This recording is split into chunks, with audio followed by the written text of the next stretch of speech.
Hi hello నమస్తే welcome back to iDream media. ఈరోజు మనతో ఉన్నారు amphi certified mutual fund distributor అయిన బోనగల సలోమన్ గారు.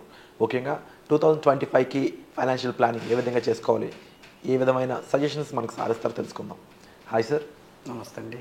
సార్, ముఖ్యంగా ఫైనాన్షియల్ ప్లానింగ్కి సంబంధించి యూత్కి అవేర్నెస్ అనేది కలెక్ట్ చేయాలని మీరు గోల్గా పెట్టుకున్నారు అని చెప్పారు 2025కి. సో ఆ 2025 ఫైనాన్షియల్ ప్లానింగ్కి సంబంధించి యూత్కి ఎలాంటి అవేర్నెస్ పాయింట్స్ చెప్పాలనుకుంటున్నారు, ఎలాంటి క్వాలిఫికేషన్స్ ఇవ్వాలనుకుంటున్నారు? ఇప్పుడు మన ఐడ్రీమ్ ఛానల్ ద్వారా మనం యూత్ని, మహిళల్ని, మధ్యతరగతి ప్రజల్ని ఆర్థికంగా, ఫినాన్షియల్గా ముందుకు తీసుకెళ్ళి ఎంపవర్ చేయాలనేది మన ఉద్దేశం. అయితే కొత్త సంవత్సరంలో ఎప్పుడు మనం న్యూ ఇయర్కి రెజల్యూషన్స్ తీసుకుంటాం. ఆ రెజల్యూషన్స్ వల్ల మనకు మేలు జరగాలి, ఆరోగ్యపరంగా కానీ ఆర్థిక పరంగా కానీ. ఇప్పుడు మీకు 5 సూత్రాలు అందరికీ తెలిసినవే అయినా కానీ మీరు 5 సూత్రాలు, యూత్ కానీ మిడిల్ ఏజ్ పీపుల్ అయినా పర్వాలేదు, మహిళలు అయినా పర్వాలేదు, 5 ఆర్థిక సూత్రాలు మీరు పాటించండి. మొదటి సూత్రం ఏంటంటే, do not save what is left after spending.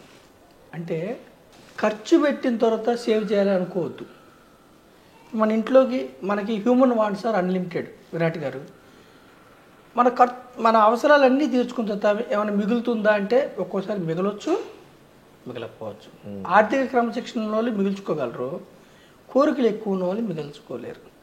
కాబట్టి మన వారెన్ బఫెట్ గారు ఏమన్నారంటే, ఖర్చు పెట్టిన తర్వాత సేవ్ చేయటం కాదు, ముందే సేవ్ చేసి ఉన్నదాన్ని ఖర్చు పెట్టండి. ప్రథమ సూత్రం. 20,000 వస్తున్నాయి, ఖచ్చితంగా ఒక 10% అంటే ఒక 2,000, లేదంటే 20% ఒక 4,000, 20,000 వస్తే మీవి కాదనుకోండి 20%. ఇది సేవ్ చేసిన తర్వాత అప్పుడు మీరు ఖర్చు చేయండి. ఖర్చు చేసిన తర్వాత సేవ్ చేయాలంటే డబ్బు ఉండొచ్చు, ఉండకపోవచ్చు. మీకు వచ్చిన దాంట్లో 20% సేవింగ్ కూడా ఏం చేయాలి, ఎక్కడ చేయాలన్నది ఒక ఫ్యూ మినిట్స్లో మనం మాట్లాడదాం. ప్రథమ సూత్రం ఏమిటి? సేవ్ చేయటం అంటే ఇన్వెస్ట్ చేసిన తర్వాత మాత్రమే ఉన్నదాన్ని ఖర్చు చేయండి. ఓకే. రెండవది ఏమిటంటే, never depend on single income. ఎప్పుడు కూడా ఒకే ఇన్కమ్ మీద ఆధారపడద్దు. అయితే make investments to create second income. అంటే మీరు ఇన్వెస్ట్ చేసిన అమౌంట్ మీకు సెకండ్ ఇన్కమ్ జనరేట్ చేయాలి. ఇది రెండవ సూత్రం. ఇప్పుడు సింగిల్ ఇన్కమ్ మీద డిపెండ్ అవ్వద్దు అన్నారు వారెన్ బఫెట్ గారు. బాగుంది. నేను ఎంప్లాయీనండి, నాకు ఎన్ని ఇన్కమ్లు ఉంటాయి? సింగిల్ ఇన్కమ్ ఒకటే కదా. మరి నాకు రెండో ఇన్కమ్ కావాలంటే ఏం చేయాలి? ఇంకెక్కడైనా పని చేయాలి. మరి నేను 8-9 గంటలు ఉద్యోగం చేసిన తర్వాత మళ్ళీ వేరే చోటకి వెళ్ళి పని చేయగలనా? శక్తి సరిపోతుందా? కుటుంబంలో భార్య పిల్లలు ఒప్పుకుంటారా? మాతో స్పెండ్ చేయండి డాడీ అను, మాతో స్పెండ్ చేయండి హస్బెండ్ అని అంటారు కదా. ఆఫ్కోర్స్. సో ఇక్కడ వారెన్ బఫెట్ గారు అన్నది ఏమిటంటే, మీరు చేసే ఇన్వెస్ట్మెంట్ అంటే ఇప్పుడు 20% సేవ్ చేయమన్నాం కదా. 10,000 వచ్చేవాళ్ళు 2,000, 20,000 వచ్చేవాళ్ళు 4,000. ఆ ఇన్వెస్ట్మెంట్ ఎలా చేయాలంటే మీకు సెకండ్ ఇన్కమ్ జనరేట్ చేయాలి. ఓకే. అంటే మీరు చేసే ప్రతి నెల చేసే 2,000, 20,000 వచ్చేవాడు ఒక 4,000, 10,000 వచ్చేవాళ్ళు ఒక 2,000 చేసే డబ్బు మీకు వెల్త్ క్రియేట్ చేయాలి, సెకండ్ ఇన్కమ్ జనరేట్ చేయాలి. ఒక 20 సంవత్సరాల తర్వాత, 25 సంవత్సరాల తర్వాత మీకు ఇప్పుడు ఉద్యోగం ఉన్నా లేకపోయినా ఇలా మీరు కాలు మీద కాలు వేసుకుని కూర్చున్నారు కదా, అలా బతకాలి. అలా బతకాలన్నది మన ఉద్దేశం, మనం ఐడ్రీమ్ ద్వారా. సో రెండో సూత్రం, మొదటి సూత్రం ఇన్వెస్ట్ చేసిన తర్వాత మాత్రమే ఖర్చు పెట్టండి. ఖర్చు పెట్టాక ఇన్వెస్ట్మెంట్ అంటే ఉండదు. ఇన్వెస్ట్ చేసిన తర్వాత ఉన్న డబ్బును ఖర్చు. రెండవ సూత్రం, మీరు ఇన్వెస్ట్ చేసే అమౌంట్ ఎక్కడ చేయాలంటే సెకండ్ ఇన్కమ్ జనరేట్ చేయాలి. ఎప్పుడు ఒకే ఇన్కమ్ మీద ఆధారపడద్దు. డాక్టర్ అయినా, ఇంజనీర్ అయినా, ఎవరైనా కానీ. మూడవ సూత్రం ఏమిటి? Invest in right asset can create wealth in long term. మీరు చేసే ఇన్వెస్ట్మెంటు షార్ట్ పీరియడ్ కోసం మనం మాట్లాడలే. ఇన్వెస్ట్మెంట్ ఎప్పుడు కూడా ఒక సర్టన్ పీరియడ్, ఒక పీరియడ్లో వెల్త్ క్రియేట్ అవ్వాలన్న ముందు చూపుతో చేసేదాన్ని ఇన్వెస్ట్మెంట్ అంటారు. సేవింగ్స్ అంటేనేమో షార్ట్ పీరియడ్, ఈరోజు అవసరాలు తీర్చుకోవడానికి సేవింగ్స్ అండి. వచ్చే డబ్బు ఇన్కమ్ మైనస్ ఎక్స్పెన్సెస్, అది సేవింగ్స్. సేవింగ్స్ గురించి మనం చెప్పట్లా. సేవింగ్స్ ఈ రోజుకే, భవిష్యత్తు అవసరాలకి ఇన్వెస్ట్మెంట్ అనేది ఎలా ఉండాలంటే మనకి హ్యూజ్ వెల్త్ క్రియేట్ అవ్వాలి ఒక సర్టన్ పీరియడ్ తర్వాత, ఒక 20 years తర్వాత, 25 years, 30 years తర్వాత. అక్కడ నుంచి లైఫ్ లాంగ్ అసలు వెనక్కి చూసుకునే పని ఉండకూడదు. అలాంటి చోట చేయాలి. అది ఎక్కడ చేయాలని నేను చెప్తాను ఒక 2-3 minutesలో. తర్వాత ఇన్వెస్ట్మెంట్స్ ఎప్పుడు గోల్ బేస్డ్ ఉండాలి. గోల్, లక్ష్యం ఆధారంగా ఉండాలి. మీరు ప్రైవేట్ ఉద్యోగం అనుకోండి విరాట్ గారు, మీ లక్ష్యం, ఫస్ట్ లక్ష్యం ఏమిటి? రిటైర్మెంట్ గురించి యూత్ ఆలోచించట్ల. ఒక 20, 25, 30 years తర్వాత ఉద్యోగం ఉన్నా లేకపోయినా, గవర్నమెంట్ ఎంప్లాయీ నెలకి 1,00,000 తీసుకునే వ్యక్తికి రిటైర్మెంట్ అయితే 40,000, 50,000 వస్తాయి అతనికి. ఇప్పుడు కొంతమంది గవర్నమెంట్ వాళ్ళకి ఇప్పుడు లేవు అనుకుంటే వాళ్ళు కూడా ప్లాన్ చేసుకో, వాళ్ళకి ఒక సెక్యూరిటీ ఉంటుంది. ప్రైవేట్ ఎంప్లాయీస్కి కూడా ఒక 30 ఏళ్ళ తర్వాత మన పిల్లల మీద ఆధారపడే పని లేదు, ఆస్తులు అమ్ముకోవాల్సిన అవసరం లేదు, లైఫ్ లాంగ్ ఇన్కమ్ రావాలి. సో రిటైర్మెంట్ అది ఒక గోల్. కిడ్స్ పుట్టారు, వాళ్ళ చదువులకి మనం ఆస్తులు అమ్ముకోవద్దు, అప్పులు అడవద్దు, చదువులకి, విదేశీ ప్రయాణాలకి, టూర్ల కోసం, అట్లా ఇళ్ళు కోసం, కారు కోసం. అంటే ఒక గోల్ కోసం చేస్తే, మధ్యలో లక్ష్యం కోసం చేస్తే మధ్యలో మనం వెనక్కి తీసుకో. ఇప్పుడు నేను ఖమ్మం వెళ్ళాలండి విరాట్ గారు, ఖమ్మం బస్సు ఎక్కా, మధ్యలో దిగుతానా? నా డెస్టినేషన్ కోసం వెళ్తాను. అట్లా గోల్ బేస్డ్ చేయాలి. ఓకేనా? ఇది 4th. 5th సూత్రం ఏమిటంటే సేవింగ్స్ వద్దు, ట్రేడింగ్ వద్దు, ఓన్లీ ఇన్వెస్ట్మెంట్. సేవింగ్స్ ఎందుకు వద్దు? FD, RD, endowment policies, even gold కూడా మీకు హిస్టారికల్ రిటర్న్ 40 years చూస్తే కేవలం 8%, 8.5%. పిఎఫ్ కూడా 8%, 8.5%. సుకన్య సమృద్ధి, ఇవన్నీ సేవింగ్స్ ఇన్స్ట్రుమెంట్స్ వద్దు. సేవింగ్స్లో పేదవారు ఇంకా పేదవారు అవుతారు, మధ్యతరగతి వారు ఇంకా మధ్యతరగతి వారు అవుతారు. మీ స్టేటస్ మారాలంటే సేవింగ్స్ వద్దు. మరి దేంట్లో వాళ్ళు ఇన్వెస్ట్మెంట్ చేయండి. ట్రేడింగ్ వద్దు. షార్ట్ మనీ అంటే, ట్రేడింగ్ అంటే ఏమిటి? Future and options, derivatives, speculation. ఇప్పుడు డెరివేటివ్స్ ఎవరు చేయాలి?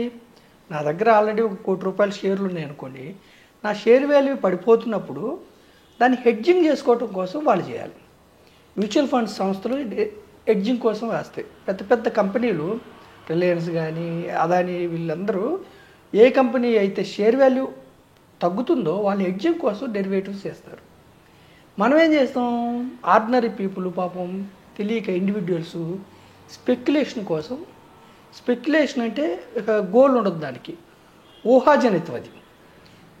అందుకనే F&Oలో, ఇంట్రాడే F&Oలో, ఫ్యూచర్ అండ్ ఆప్షన్స్లో 100కి 93 మందికి డబ్బు పోతుంది. అందుకే సెబీ, మీరు ట్రేడింగ్ డీమ్యాట్ అకౌంట్ తీసుకోండి, ఫస్ట్ మీరు ఓపెన్ చేయగలనే మీకు ఫస్ట్ వచ్చే హెచ్చరిక, అవుట్ ఆఫ్ 10 people 9 people లాస్లు వస్తున్నాయి, అయినా పర్లేదా ముందుకెళ్తారా ట్రేడింగ్లో వస్తున్నాయి అని ఉంటుంది.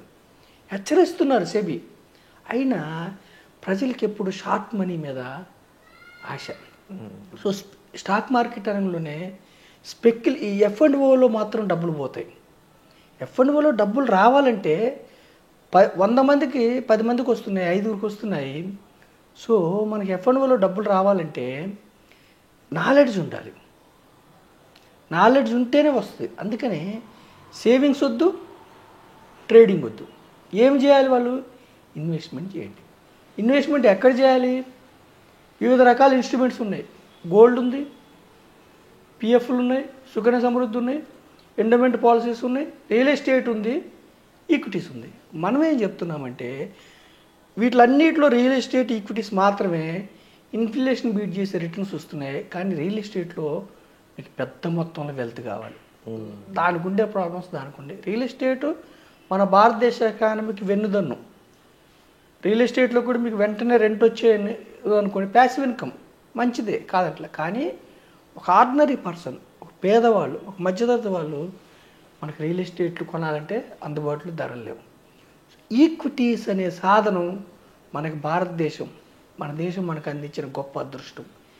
ఈక్విటీస్లో కూడా మళ్ళీ ఈక్విటీ మ్యూచువల్ ఫండ్స్ ఈ న్యూ ఇయర్ నుంచి నేను పేద ప్రజలకు కానీ మధ్యతరగతి వారికి ఏం చెప్తున్నా అంటే, డైవర్సిఫైడ్ ఈక్విటీ మ్యూచువల్ ఫండ్స్ మీరు తీసుకుంటే, గోల్ లక్ష్యం ఆధారంగా మీరు తీసుకుంటే నెలకి 3,000 31 ఇయర్స్లో మీకు 1,03,00,000 నెలకి 3,000 31 ఇయర్స్లో అజ్యూమ్ 12% రిటర్న్ 12% వస్తుందని మీరు ఊహిస్తే 1,03,00,000 వస్తుంది. అంటే నెలకు 3,000 అంటే చాలా చిన్న అమౌంట్. 20,000 వచ్చే వ్యక్తి కట్టుకోవచ్చు, కోటీశ్వరుడిగా రిటైర్ అవ్వచ్చు. సో ఈ న్యూ ఇయర్ రిజల్యూషన్స్ మీరు ఏం చెప్తున్నానంటే, ఐదు సూత్రాలు. ఇన్వెస్ట్ చేసిన తర్వాత ఖర్చు చేయండి. మీ ఇన్వెస్ట్ చేసే అమౌంట్ సెకండ్ ఇన్కమ్ ఎలా క్రియేట్ అవుతుంది? ఈక్విటీ మ్యూచువల్ ఫండ్లో మీ డబ్బుల్ని 50 కంపెనీల్లో ఇన్వెస్ట్ చేస్తారు. మీకోసం ఆ కంపెనీలో ఎంప్లాయీస్ పనిచేస్తారు, మీకోసం ఆ కంపెనీలో CEO పనిచేస్తాడు, మీకోసం ఆ కంపెనీలో బోర్డ్ ఆఫ్ డైరెక్టర్స్ పనిచేస్తారు. అంటే ఆ కంపెనీలు ఎప్పుడు కూడా, సంస్థల ఫర్మ్స్ ఎప్పుడు కూడా వాళ్ళ గ్రోత్ కోసం పనిచేస్తాయి. వాళ్ళ గ్రోత్ అంటే ఎవరు? ఆ కంపెనీ షేర్ హోల్డర్స్. మీరు కూడా షేర్స్ కొంటున్నారు కదా ఈక్విటీ మ్యూచువల్ ఫండ్స్ ద్వారా. సో మీకోసం. సో సెకండ్ ఇన్కమ్ జనరేట్ అయింది. గోల్ కోసం పెట్టండి. తర్వాత రైట్ ఎసెట్, ఏ ఎసెట్లో పెట్టాలి? Equity mutual funds. Real estate ఉంది పర్వాలేదు, కానీ పెద్ద మొత్తంలో కావాలి. పేదవారు మధ్యతరగతి వారు ఈక్విటీ మ్యూచువల్ ఫండ్స్. తర్వాత సేవింగ్స్ వద్దు, ట్రేడింగ్ వద్దు. ట్రేడింగ్ అసలు వద్దు. ట్రేడింగ్కి చాలా నాలెడ్జ్ కావాలి. Equity, diversified equity mutual funds 30 నుంచి 50 కంపెనీలో దొరబాబులాగా ఓనర్స్ అవుతారు. లాంగ్ టర్మ్లో వెల్త్ క్రియేట్ చేసుకుంటారు. Wonderful sir. సో మీకు న్యూ ఇయర్లో ఈ మనకి యూత్కి, మధ్యతరగతి వారికి, మహిళలకి, అందరికీ నేను ఇచ్చే సందేశం, ఈ 5 ఆర్థిక సూత్రాలు పాటించి ధనవంతులు కండి. షార్ట్ పీరియడ్లో రిస్క్ ఉంటుంది, అర్థం చేసుకోండి. దీర్ఘకాలంలో రిస్క్ ఫ్రెండ్ అవుతుంది, మీకు వాలటిలిటీ ఫ్రెండ్ అవుతుంది. వండర్ఫుల్ ఇన్ఫర్మేషన్, డబ్బు సంపాదించుకోండి. Seriously wonderful information sir. And ఇది ఒక అంటే ఫుల్ ఫ్లెడ్జ్డ్ ఒక నాలెడ్జ్ అనేది మీరు ప్రొవైడ్ చేయడం జరిగింది ఒకే ఎపిసోడ్ ద్వారా. And thank you so much for such wonderful episode sir. Thank you so much. Thank you అండి విరాట్ గారు.